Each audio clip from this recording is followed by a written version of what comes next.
Hello and greetings from UB. On behalf of the Office of Alumni Engagement and the School of Public Health and Health Professions, we are delighted you are able to join us for today's webinar presentation.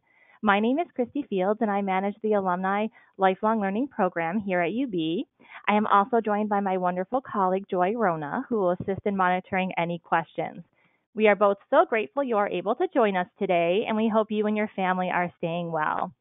It is my honor to welcome today's featured presenter, Dr. Sarahmona Przybyla.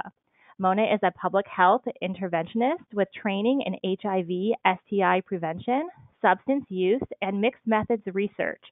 She completed an NIH predoctoral fellowship in HIV STD prevention at the University of North Carolina at Chapel Hill, and a postdoctoral fellowship in alcohol etiology and treatment at the Research Institute on Addictions before joining the faculty at UB.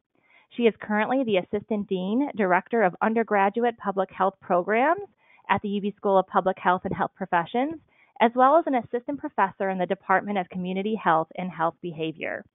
In today's webinar, Mona will share how in the last 2 centuries, the global community has experienced several changes and trends: urbanization, climate change, travel, and trade, which can boost the risk of disease outbreaks, epidemics, and pandemics. The public health knowledge based on these and other hazards are continually developing. This presentation will take you through an exploration of various health-related topics with an understanding of public health and preparedness and response. We will leave some time during today's webinar for Q&A. If you have any questions during the presentation, please submit them through the GoToWebinar taskbar.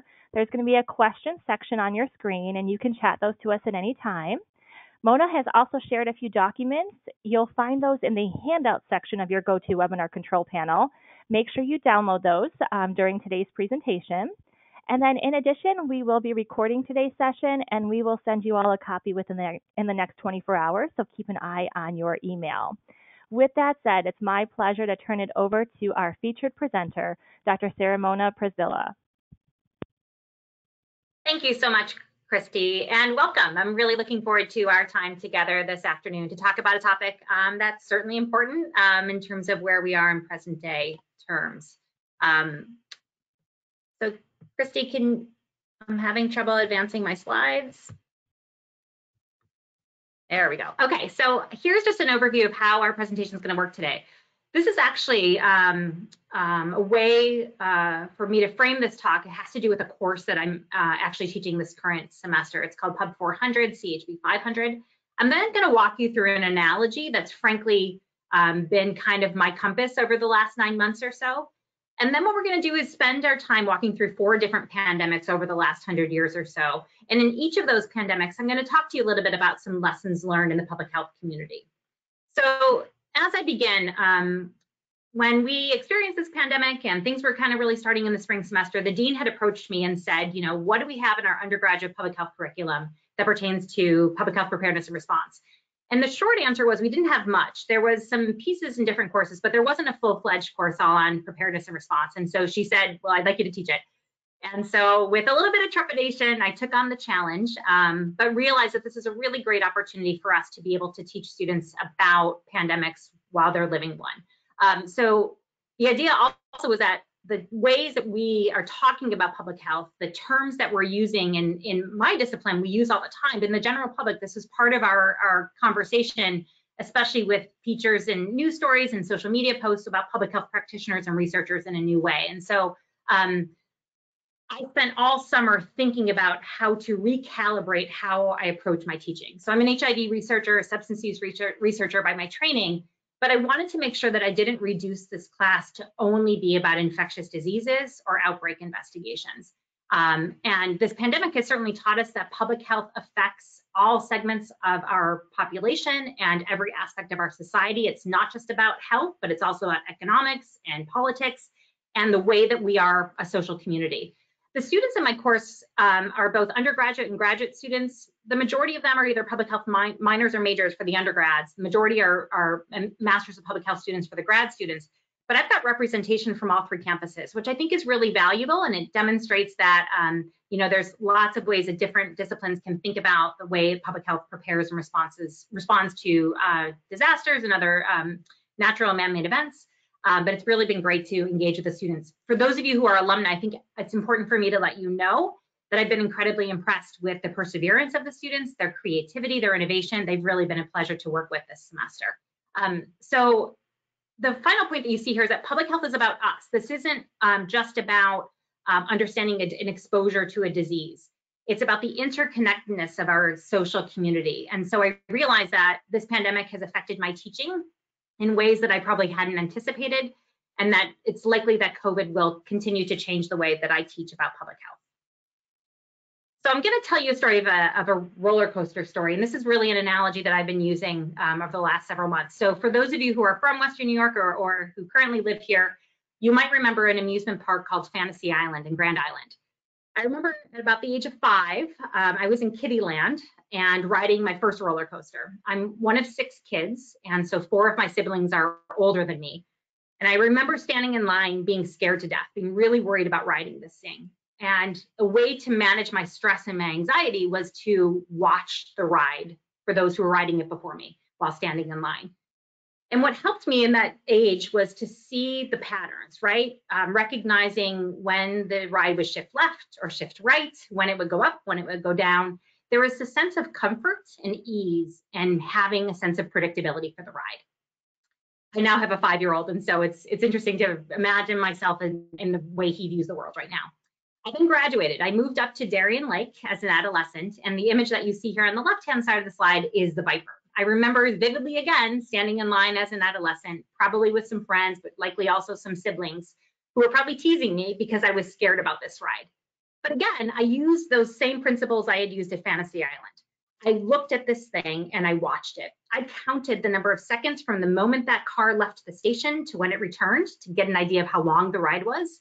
I tried to make sense of that pretzel kind of thing that you see there going on, understanding the loops, the turns, the twists, how many times I'd be upside down, turning left, turning right, again, as a way to manage my fear, my worry, my anxiety. That then brings us to the slide, that the image that you see on the right-hand side of the slide. This is the world's tallest roller coaster. It's the fastest in North America, and I will admit that I have no intention of ever riding it in my life. However, this kind of reminds me about what we as a collective society are engaging in right now. This doesn't have the same pattern or predictability. I have no idea how fast it goes. I have no idea how tall that piece is. I actually can only see in this image part of the roller coaster. I can't see it all. I don't know when it ends. I don't know how long the ride is, but I know that eventually this ride will be over. And that's kind of the approach that I'm taking with the pandemic, dealing with the punches, rolling as I can, taking things in stride as best I can, but knowing that there's a lot of unpredictability as we think about this particular roller coaster ride that we're on, and knowing that it's not the last roller coaster ride. Okay, so that brings me to this slide here, and this is actually really helpful. So pandemic influenza, as we know, results from the emergence of a new strain of the influenza A virus, where the population has either no immunity or very little immunity. And so we know that past pandemic influenza viruses, as some that you see here, cause substantial illness and hospitalizations and deaths. And the likelihood of those outcomes is dependent often on a patient's age, some underlying health conditions that they might have, and even characteristics of the virus itself. But this slide, published in 2013, is a nice way to understand characteristics of a particular strain of influenza. And what you see here is the 4 pandemics that we're going to cover today, so 1918, 1957, 1968, and 2009. But you also see here 3 other circles. These are non-pandemic influenza seasons. And so the way that Reed and colleagues visualize this data really helps public health officials, as well as policymakers, kind of understand and have an evidence-based assessment to look at these 2 key axes here. So we've got a scaled measure of clinical severity. How bad is this with respect to illnesses and morbidity or mortality? But also you've got the scaled measure of transmissibility. How likely is it that one person's going to give this to somebody else? Those 3 modern pandemics, 57, 68, and 2009 that you see here, they're kind of clustered in the upper center. And these indicate that they have higher transmissibility, but that the overall clinical severity was actually either at or just moderately above some of those non-pandemic influenza seasons that you see on the bottom of the slide. On the other hand, there's a clear outlier, right? You see 1918 way up in the top right corner, indicating very high clinical severity and very high transmissibility with extensive impacts on populations, as we saw. This also is another nice adaptation that I think is important to think about. So you've got both the World Health Organization phases when we think about pandemic preparedness and response, but also what the CDC intervals look like across the bottom there. And this is a great way for us, again, to have a common orientation and a clear epidemiologic picture of how and when things take place. So the duration of a pandemic interval itself might not necessarily be linear. We can't just put a time stamp of weeks or months that we'd be in a particular phase, but it's certainly important for us to think about the pre-pandemic intervals, the pandemic intervals, and then we do what we do afterwards in terms of our recovery and preparation for the next pandemic.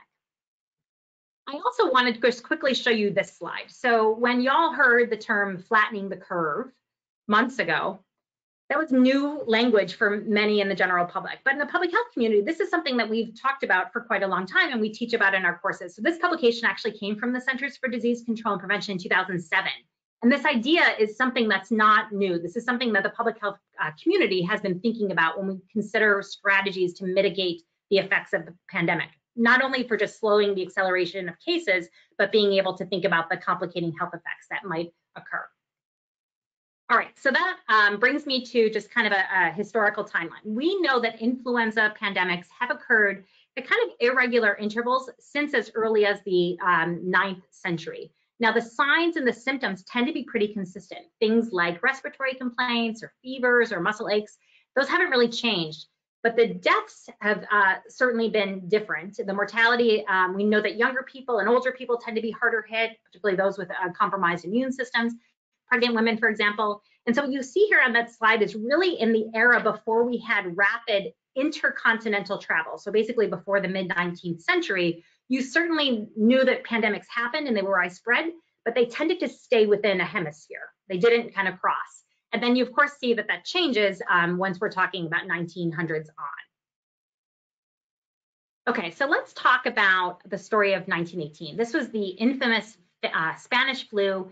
It appeared in 1918 almost simultaneously in different geographically distant places. And so it's very difficult to pinpoint precisely what the site of origin was. But we know that there were 3 distinct waves that happened over a 10-month period between about June 1918 through April of 1919. The second wave in particular was more intense, and this likely was exacerbated by military mobilizations that were happening as part of World War I.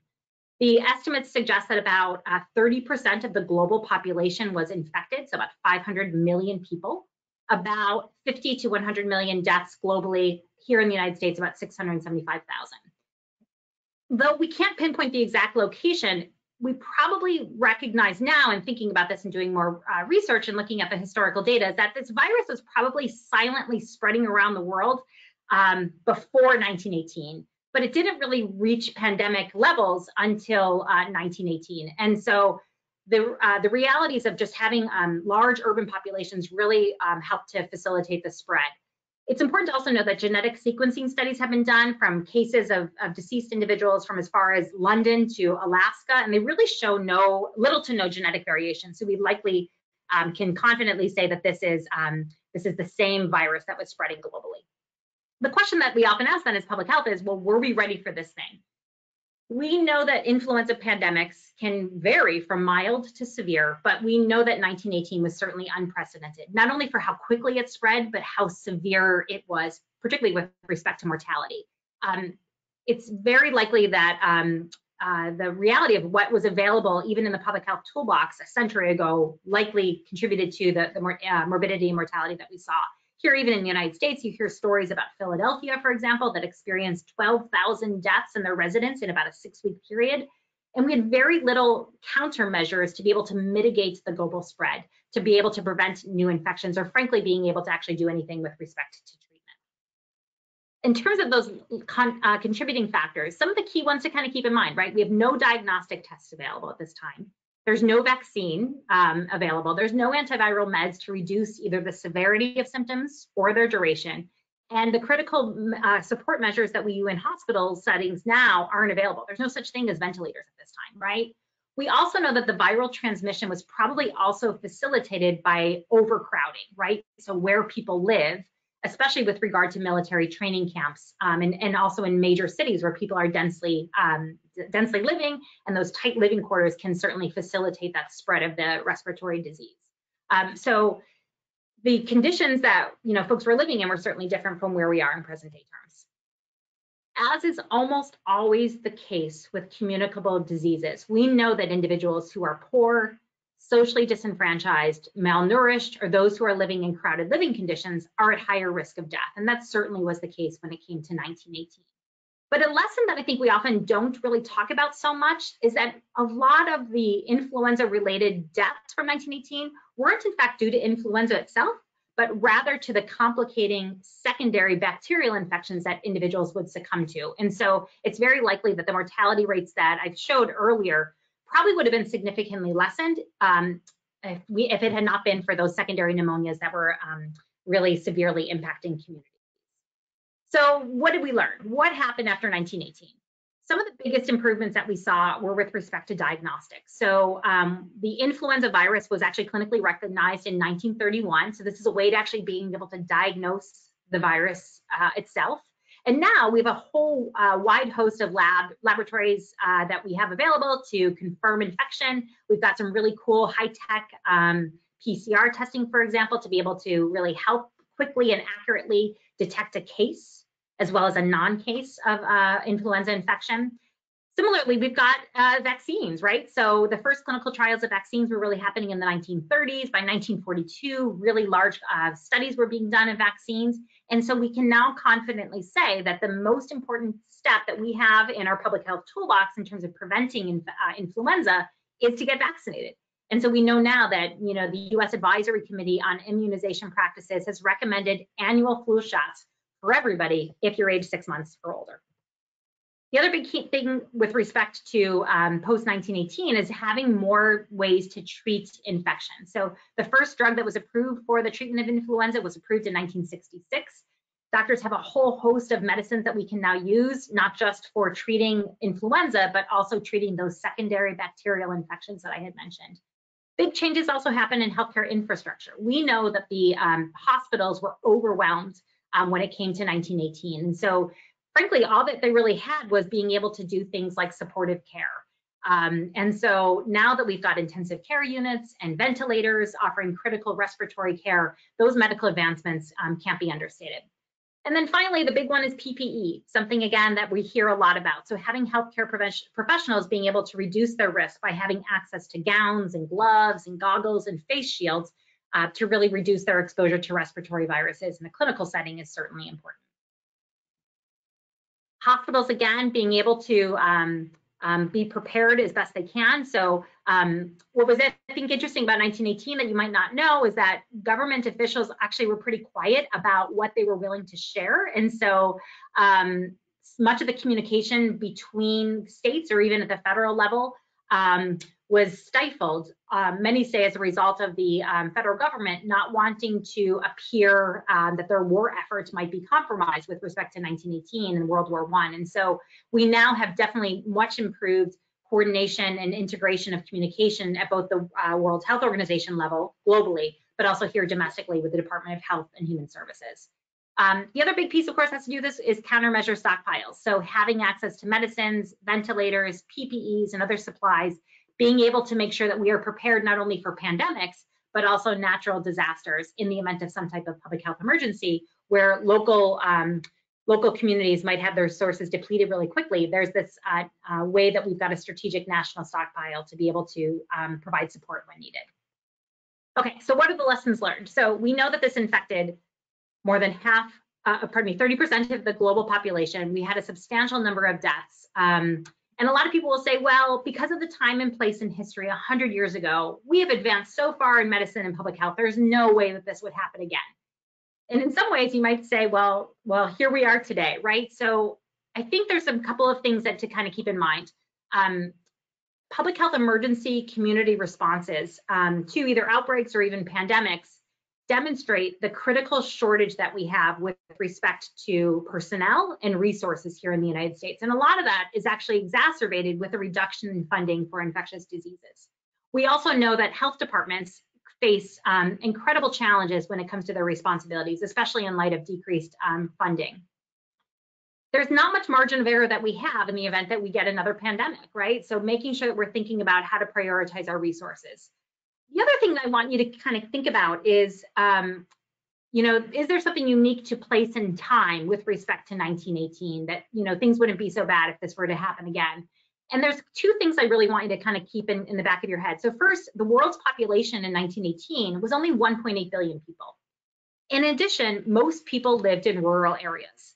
That is completely different than where we are today. Now, we know that the human population has quadrupled. We're now at about 7.8 billion people. And we know that far more people live in densely populated metropolitan areas than certainly they did 100 years ago, which obviously facilitates transmission risk when it comes to disease outbreaks that are communicable in nature.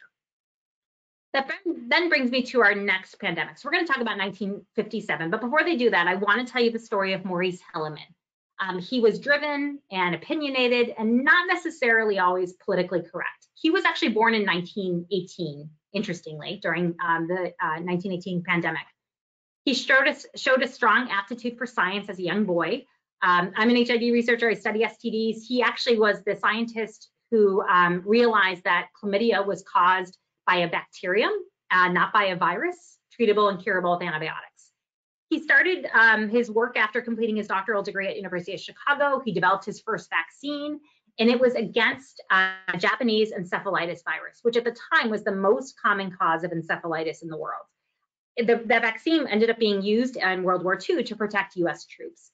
So he then relocates to Washington, D.C. He's working at Walter Reed Army Medical Institute, and he made discoveries that were incredibly critical to our understanding of influenza. He is the first person in history to predict a pandemic. And it's estimated that his work, particularly with respect to vaccines, likely prevented thousands and thousands of deaths. He went on to develop more than 40 different vaccines, things from mumps, measles, and rubella to Hep A to Hep B. Recent editorials suggested that he is, quote, credited with saving more lives than any other scientist in the 20th century. So what happened in 1957? So this new influenza A virus was kind of percolating. It emerged in East Asia, and it basically triggered a pandemic. The first cases were actually in Singapore, then in Hong Kong by April of that year.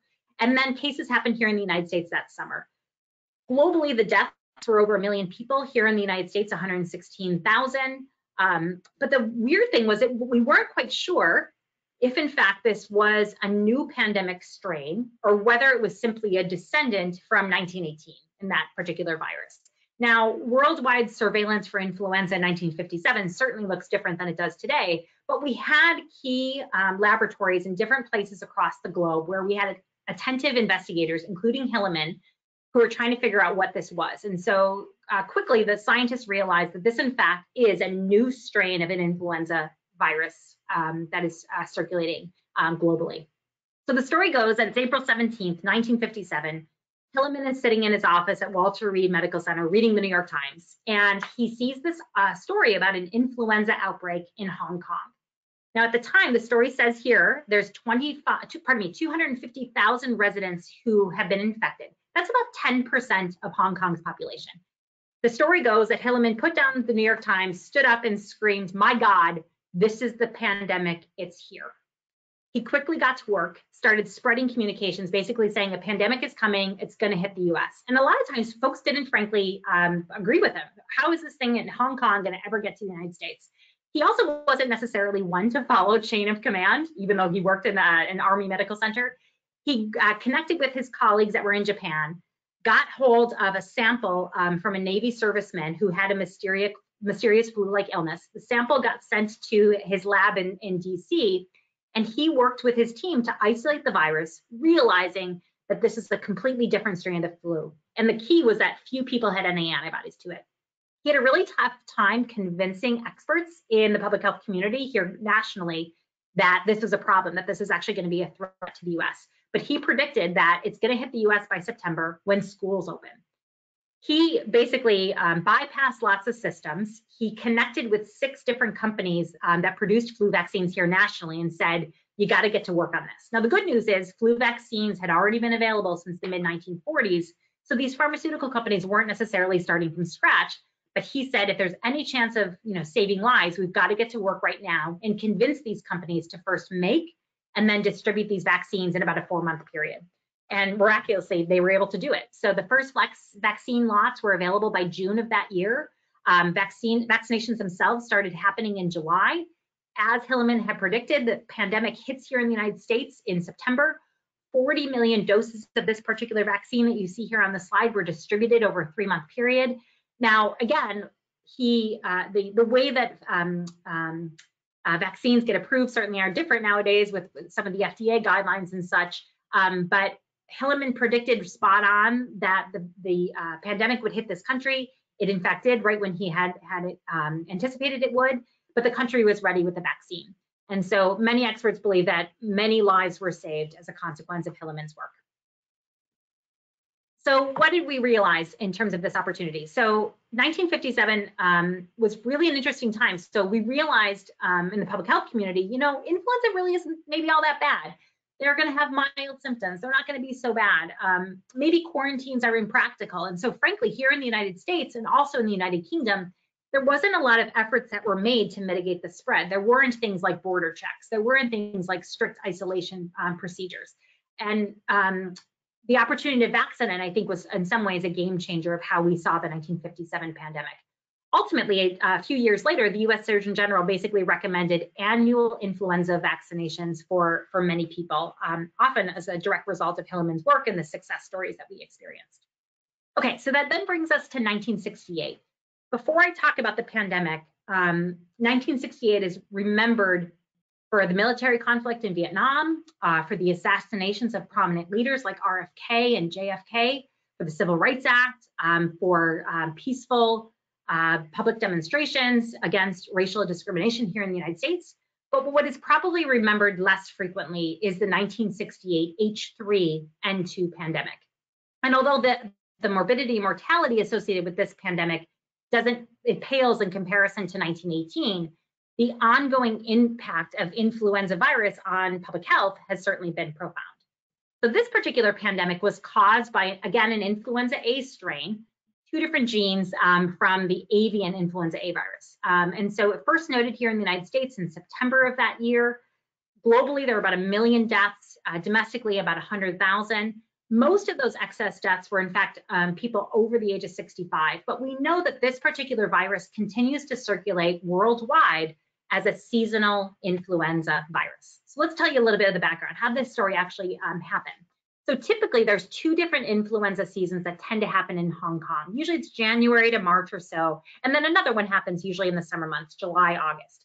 But there was this sudden and quite unusual spike in cases, about 500,000 cases by July of 1968. So the National Influenza Center in Hong Kong isolated the virus. They sent it immediately to other scientists globally, including London and Atlanta, the precursor to the CDC. And there was a confirmation that this viral strain was different. It led to a World Health Organization warning on August 16th. The good news is that the vaccine production labs kicked into high gear. What made this different, though, was air travel, right? So 1968, we're seeing people land on the moon and wonderful heart surgeries and intercontinental travel via planes, and that's all lovely. But it's quite possible that that really helped to spread this virus worldwide on a scale that we hadn't seen before with prior pandemics. The first case that we had here in the United States was actually a specimen from a Marine who had returned to San Diego from Vietnam. And that was that first case that we had seen. He had spent some time visiting with a friend who had been in Hong Kong, and there the story goes of how these cases emerged here in the US. So what's happening is domestically, we're getting a spike in cases by October of that year. We're seeing things like schools starting to close, workplace absenteeism, a spike in hospital admissions, outbreaks that are happening really localized in different communities. This is probably sounding familiar from what you can recall.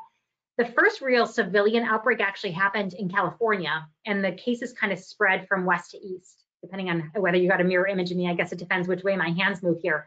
But frankly, all 50 states experienced increases in school absenteeism, school closures, college closures, and really the peak period that we saw here in the United States was from mid-December or so through January of 1969. But again, the spread tended to go from west to east here in the United States. So you've got newspaper articles that are talking about this. There's a concern, admittedly, from just the timing as well, right? You've got colleges closing, shutdown in businesses and industries, a threat for Christmas mail deliveries. President Johnson was also actually hospitalized with a respiratory infection. His aides only called it, they said it could be the flu was their terms. But we know that this was certainly a concerning time for the nation's history. The second, less severe wave actually occurred late the following season. And this is actually a nice slide that kind of shows you a little bit about the medical advancements that we had in the 1960s, particularly in the antiviral medications, and the expansion of vaccines provided a stronger arsenal for our public health toolbox to be able to combat the pandemic relative to 1957 a little bit. But the other thing to keep in mind is whether or not the vaccine arrived at the time we needed it. So what you can probably see on this slide is the peak that we saw in influenza-like illness, or ILIs, happened by November, December. But frankly, the vaccination doses didn't get to the population until too little too late in many ways. And so the effect of the vaccine on reducing the pandemic spread, many would argue, was questionable. The good news is because it had only been 11 years from 1957 to 1968, there's a lot of lessons from 57 that we could apply to 68. So first is the US federal government, their advisory committee on immunization practices, published a lot of recommendations for vaccine usage well before we experienced kind of the uptick in influenza activity, and also working to prioritize some key populations that were more vulnerable than others. 1968 also showed for us the importance of communication and having surveillance systems in the public health system to be able to best prepare and combat the wave that we were experiencing. On the other hand, I do think that 1968 showed us some areas where we needed to improve. So part of it was figuring out how to best do forecasting and monitoring mortality and vaccination coverage. The challenge at the time in the 1960s is that the virologic data at the global level could be shared pretty quickly. Countries were pretty good at that. But the quality and the quantity of the reporting methods was variable, oftentimes with developing countries not having the availability or the use of the kind of more prestigious diagnostic services that were available in the developed world. And so basically that led to the World Health Organization saying we need to do some type of standardized surveillance system. And frankly, that was ultimately used in the 2009 pandemic that I'll talk about momentarily. But we've got a much improvement when it comes to diagnostics and antiretrovirals and being able to not only prevent cases, but also being able to treat cases that emerge. Okay, so that brings us to 2009 with the H1N1 novel virus that emerged. This actually was first detected, depending on the story you read, it could be California, it could be southern Mexico, but those cases incredibly spread quite quickly. And so this new virus was a unique combination of genes that hadn't admittedly been identified prior in either humans or in animals. And it was very different from other viruses, influenza viruses that were circulating at the time. The key was that few young people actually had demonstrated immunity to the virus, but about a third of people over the age of 60 had some antibodies against this virus. And that likely was a result of an exposure to an older H1N1 strain that they had gotten earlier in their lives. And so since this virus was different from the other H1N1s that were circulating at the time, the vaccines that we had in our toolbox offered little cross protection against it. Now, while a vaccine was eventually made for this, again, it wasn't available in large quantities until November. And that was after that second peak wave that we had experienced here in the United States had come and gone. And so cases domestically were about 61 million, 240,000 hospitalizations, over 12,000 deaths. August of 2010 is when the World Health Organization officially declared an end to this, but we know that the virus, again, continues to circulate as a seasonal flu virus. It's still causing illnesses, hospitalizations, and deaths every single year. So let me quickly walk you through a timeline of what this looked like. So April 2009, we're getting the first cases detected in California. CDC gets right to work to develop a candidate vaccine virus. There is FDA approval relatively quickly for a diagnostic test, which is great that we were able to do that quickly. By the end of April, the World Health Organization raised the influenza pandemic alert from a phase 4 to a phase 5, which basically translates to we're signaling to all countries that this pandemic is imminent. All countries need to immediately kind of get prepared with their pandemic plans and be on high alert in the event that they experience an unusual outbreak of influenza-like illness. Then we fast forward to May, June, we're getting some domestic and global shipments of testing for the H1N1 strain. There is, by June, a World Health Organization full-fledged declaration of a pandemic. We move up to phase 6, which basically means this virus is spreading all around the globe. Here in the United States, by mid-June, all 50 states have reported cases. It's about 1 million cases at that point in time. Cases continue through the summer months. You've got then kind of an influenza decline. Now, part of that is the summer seasonality. People are outside more, and that happened in most parts of the Northern Hemisphere.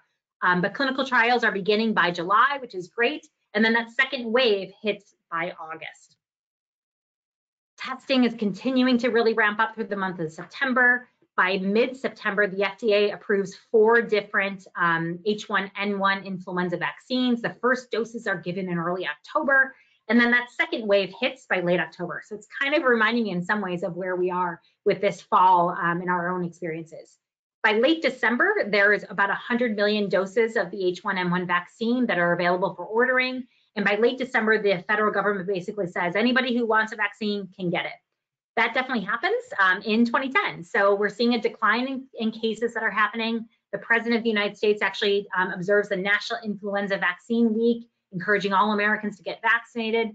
And the pandemic officially ends, according to the World Health Organization, by August. So this slide nicely just shows you, kind of orient you to where things were globally. One of the lessons I think that we learned from 2009 is that an influenza pandemic, again, occurs when we've got a novel virus that emerges where the majority of the population either has little to no immunity.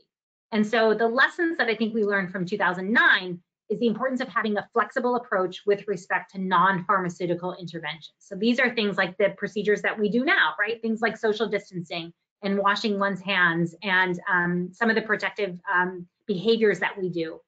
The other thing is really how we need to think about developing new tools to assess the pandemic severity, and that's related to the Reed article that you all saw earlier when I showed you that slide about transmissibility and clinical severity. The other thing to keep in mind with 2009 is that we need to be prepared for the unpredictable nature of pandemics. This is kind of my analogy to the roller coaster that I had showed you. Knowing in advance which specific substrain it's going to be, where it's going to hit, when it's going to hit, how quickly it's going to spread, how severe it will be, is frankly impossible to do. And so because of that unpredictability, the pre-pandemic planning has to be broad, but also flexible.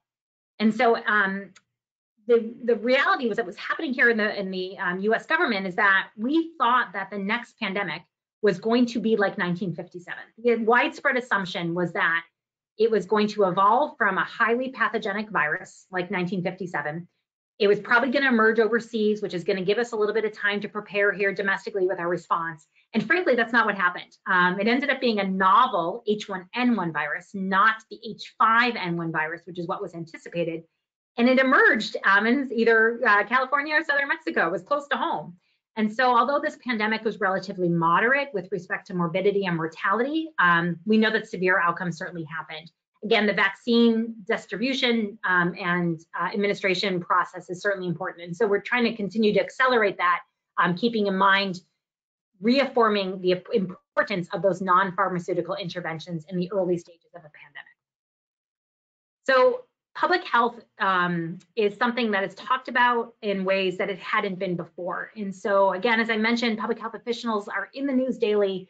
There's news coverage of things like contact tracing and flattening the curve. It's part of our everyday vocabulary in a way that really hadn't been before.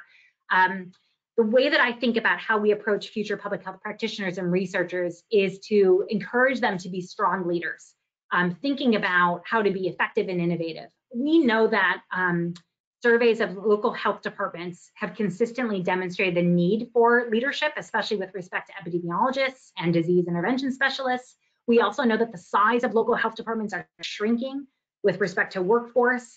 Even at the state level, some of the state level public health systems are also experiencing a workforce shortage. And so this is really a key time for us as public health academics to think about how we train our students with respect to systems thinking, collaboration, especially interprofessional collaboration, and thinking about the way that we share information, not only with the general public, but with other scientists in other areas of the community.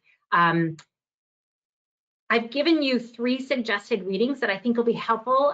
They're all published this year, all in the American Journal of Public Health, the most prestigious journal in our field, and all were assigned as readings for my students this semester. I think they will be thought-provoking for you and really kind of challenge some of the notions of perhaps how you thought about pandemics in the past. The last article there, Ted Brown in the Lodwig article, he actually was one of my professors in college, and so it's really kind of neat to be able to assign an article from somebody who I looked up to, who I was trained when I was in my academic training program. My last suggestion for you is give a virtual hug or a shout out to a public health professional. They are really working incredibly hard along with their the medical community to be able to do the best that they can to protect all of us, because public health is in fact about all of us. I really thank you for your time and your attention today, and I'm welcome to entertain any questions that you all might have. Christy, over to you. Excellent. Thank you so much, Mona. This has been fantastic. We're so grateful for your time and for sharing your knowledge and expertise with us today. The first question that I want to go ahead and ask you that's been submitted. So far, where would COVID fall on the scaled measure of clinical severity fall, in your opinion? Yeah, that's a good question. So I purposely didn't talk about COVID for 2 reasons. So one is, if I would talk about it on December 2nd, it probably would be obsolete in a week or 2. I mean, I can't keep up with the changes that are happening.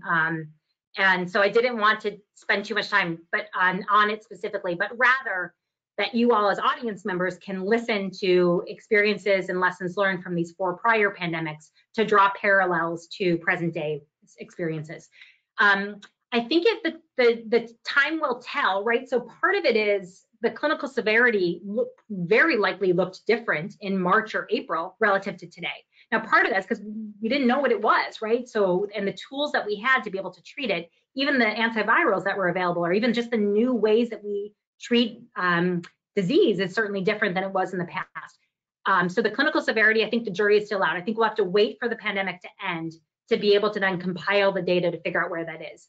My suspicion is that we would be probably at a 6 or a 7 in the early weeks and months, but we certainly are seeing that likely change. And I think the jury is still out on where that will happen. The scale that Reed and colleagues have created is not meant to be in real time, because that dot is going to move a lot, right? Even the transmissibility, where it would fall on that scale, is still something that we frankly are still learning some things about. So even the recommendations of the number of feet of distance between people, there was some science that led to that, but even that has even evolved. I've seen some more recent studies that have suggested that even in the cleanest, safest places like hospitals that are supposed to have really great air quality control measures, there have been studies that suggested that 6-foot space is insufficient. So I think the jury is still out on where that will fall, and I don't want to make any predictions preemptively. But good question for sure. Fantastic. Mona, the next question that we have here that's been submitted, where do pandemics originate and how can we prevent the next one? Your thoughts? So I think one of the things that my students have certainly learned about is how words matter, for sure. And the origins sometimes are easy to determine. So 1957, 1968, 2009, we were able to pinpoint a location. 1918, who knows, right? There's a suggestion that maybe there was a camp, military camp in Kansas.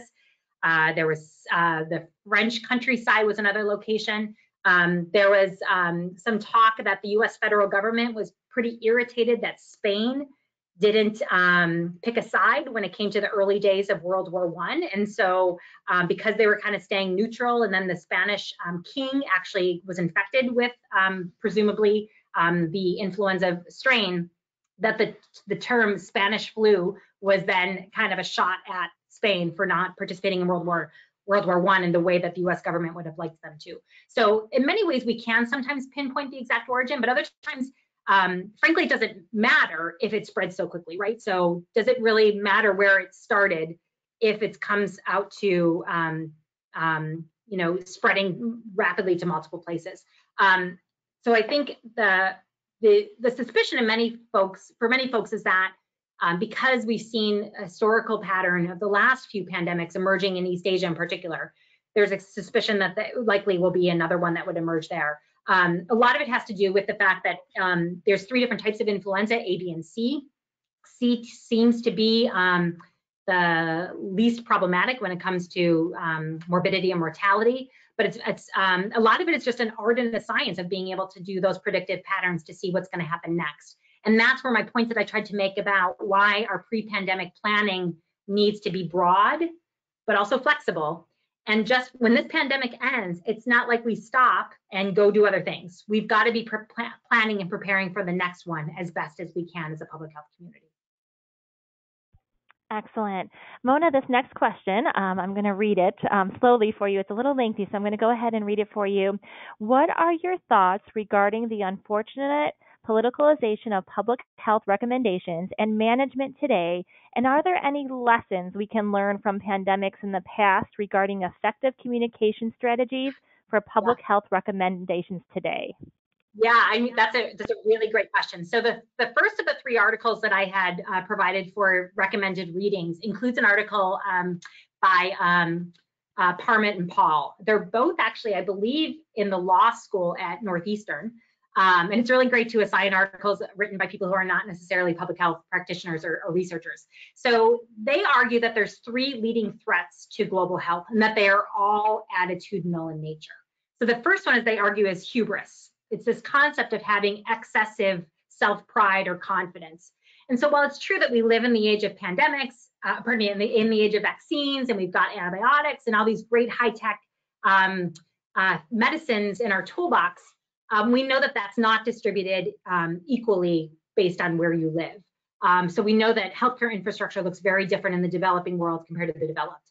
And you can see how cultural barriers or social barriers to public health interventions won't meet all of your audience if folks are not interested in what you have to say. The second big threat that Parmet and Paul talk about is isolationism. This is the idea of remaining apart from the affairs or the concerns of other groups, especially the political affairs of other countries. Some world leaders believe that they can seal off their nation's borders if a public health threat emerges. They can escape the ravages of an epidemic that are experienced in other parts of the world. And public health experts would probably universally reject that approach. A public health event in any part of the world suggests that everybody is susceptible. Viruses don't care what your political affiliation is. They don't care what your gender is. They don't care where you live. They just they're silent invaders in many ways. And then the third piece that I think that Parmet and Paul talk about that I think is important is this idea of how we think about trust. One of the things I think as a public health practitioner that's been certainly challenging is the era of disinformation or misinformation and who your source of your information is, right? So 1918 looked very different. We didn't have social media. We didn't have people blasting out information that was uninformed. And I think that's the biggest, perhaps one of the 3 biggest threats that we face to how we think about effective public health communication. I even just read an article written by a psychologist recently that suggested even the words that we use matter. I used that exact term earlier in my talk, but it's this idea of how we think about masks. So if you use the word mandate, that it's perceived very differently than if you use the word protection, right?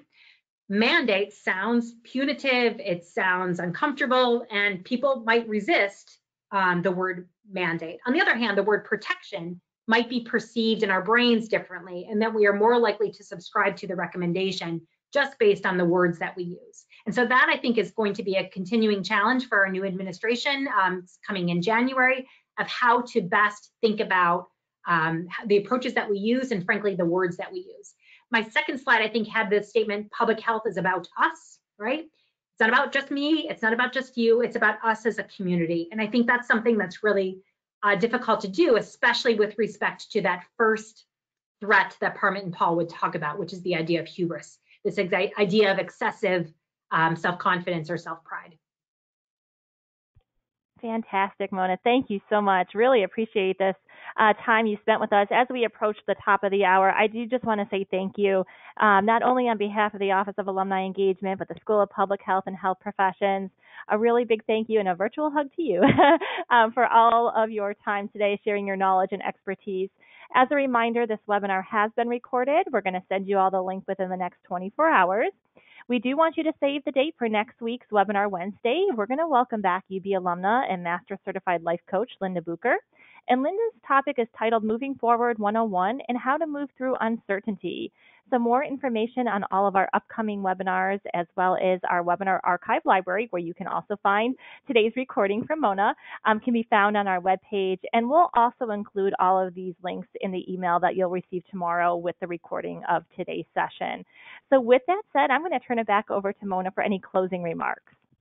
Yeah, so I think the big one is we're going to get through this. I know it feels like a roller coaster ride. I'm a parent of 3 kids, and it's not fun to be a parent in a pandemic. But I think perseverance matters, patience matters, and trusting reliable sources is also important. For those of you who are county health department workers, I want to give you a virtual hug in particular. This too shall pass. We'll get through this. But let's remember that this is not over. We are likely, very likely, living in the age of pandemics, and the continuation of support, resources, and funding towards public health, I think, is of utmost importance. Thank you all for your time and attention today. It's really been a pleasure. Wonderful. Thanks again, Mona. Thank you all for joining us. Take care, stay well, and enjoy the rest of your day. Bye-bye.